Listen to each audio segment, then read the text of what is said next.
Hi, I'm Robert Young, owner and founder of the Texas Note Company. Thanks for tuning in. I wanted to talk to you today about a note transaction that the Texas Note Company is involved in. We're set to close here in the next couple of days, but there's a warning here involved the way the original owner finance transaction was set up and executed. Originally, a lawyer here in Texas set up the transaction, but he did a real sloppy job on the paperwork. And the date on the HUD is different from the date on the note and deed of trust. He labeled it as a cash transaction as opposed to an owner finance transaction. Did a lot of different things that have really prolonged this transaction to make sure that the title company who's underwriting the lender's title policy and the buyer are all in line with the requirements to be able to purchase a note.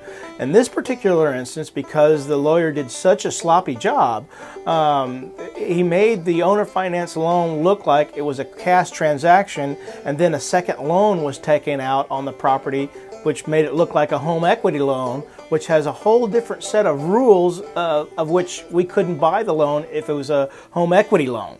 So I guess the warning here is if you're selling property and you're doing an owner finance transaction where you're creating a note, take extra care to look at the paperwork that you're signing and make sure that it's done correctly.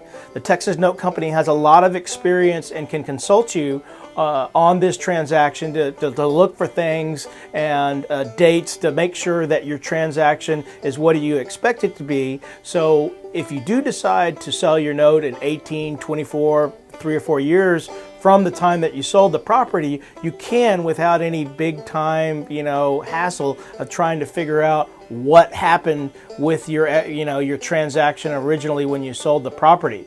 In this particular situation, because the property and the paperwork was, not the property, but because the paperwork was such a sloppy job, we had to get affidavits from the buyer as well as the seller that said, the transaction didn't, on paper go down as we expected. It went down a certain other way. So to avoid all that, call us here at the Texas Note Company, 512-464-1214, or you can look us up on the web at texasnoteco.com, and we can help you with that. And we can even look at the docs after you set them all up and just say, yeah, this looks good to me, you're good to go. So I'm Robert Young. Thanks for tuning in.